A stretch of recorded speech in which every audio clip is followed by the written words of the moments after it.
Salama, ty vidéo ty enregistré amin'ny alalan'ny OBS. Dia rehefa enregistré amin'ny alalan'ny OBS izy dia manana fichier MKV rehefa avy eo. Dia avy eo zany miaraka amin'izay fichier MKV zay tiako avadika MP4 ilay izy satria MP4 ny afaka uploadena makaty amin'ny Facebook. Fa maninona aloha ny MKV ny enregistreko anazy satria ny MKV na dia tapaka ary ny jiro izay mitranga matetika dia voatahiry ilay enregistrement vitanao hatreho amin'ilay nahatapahan'ilay jiro. Fa raha ataonao MP4 ilay izy dia simba ilay fichier zany, tsy afaka alainao intsony ilay teo aloha.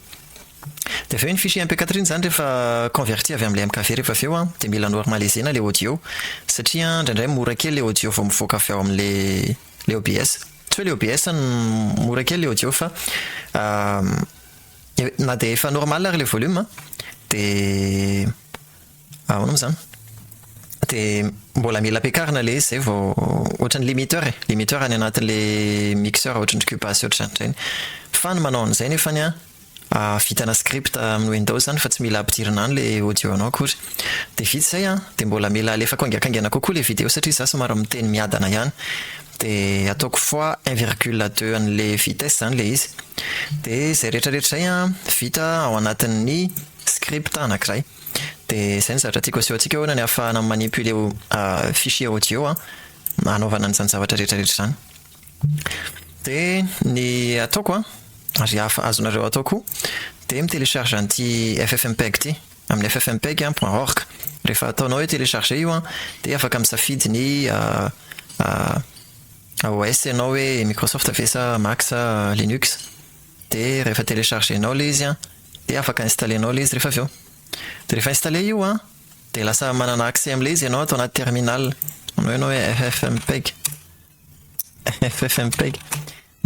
Dia rehefa mandeha io commande io dia efa afaka mampiasa ilay script ianao zany. Izy ihany moa no miteny avy eto ivelany eto hoe afaka tonga dia miconvertira vidéo ianao manao fotsiny FFmpeg-i dia ity ilay avy amin'ity point MP4 ity avadio point AVI ohatra. Fa ilay zavatra tadiaviko ilay zavatra anankitelo ireo tonga dia miaraka mivoaka dia mety misy possibilité any anaovana anazy ligne anankiray fa ny sépareko ilay izy satria indraindray mety hoe tsy mila hafainganana ilay audio le playback an'ilay izy na ihany koa hoe tsy mila normalisena intsony ilay audio satria efa normal. Dia tia ny script ny soratako ty eto ty izany hoe voalohany aloha le ty argument voalohany ty le fichier raisitsika io zany hitsika zao ohatra dia sokafako ny terminal dia ty convert.bat ty le izy dia manao hoe convert.bat dia avy eo za manao hoe ohatra hoe play ohatra zany .mkv dia io le argument voalohany amin'le fichier .bat tsika dia hoy tsika hoe alaivo ny anaran'le fichier dia avy eo mamorona azo asaina hoe variable tsika atao rinato mamadika an'ilay .mp4 rehefa avy eo normaliser an'ilay audio sy mamoaka version angaikaingana kokoa an'ilay vidéo.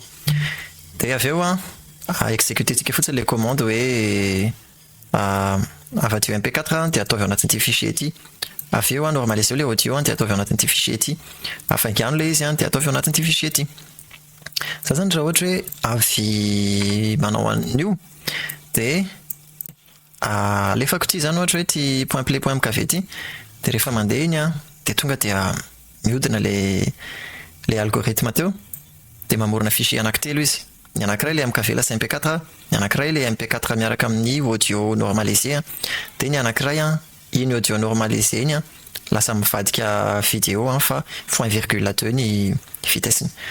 Dia mety mbola be dia be ny zavatra azo atao ozy hoe raha misy zavatra manokana eritreretinao ilain'ny hafa dia izay moa ny ataontsika eto tsy hoe za mahay be dia mampianatra fa misy zavatra hitako dia mba zaraiko dia ianao ihany koa na dia ao amin'ny commentaire ary dia efa afaka mizara ianao hoe ty misy zavatra mahaliana be afaka atao amin'ny FFmpeg io dia ohatr'izay. Fa ho ana manokana aloha izay ny zavatra ataoko ho amin'ity vidéo jerenareo ty ohatra raha ohatra ka hiveriko hoe miadakadana le firesaka moa zany dia ampiako an'izay izy dia izay manampy anazy dia izay. Mahafinaritra foana fanampy fa mahafinaritra koa mahita antsika rehetrarehetra mizara ao amin'ny groupe sy amin'ny page sy any anaty commentaire dia mila mazoto foana tsika mifanampy. Zay. Masitohatra.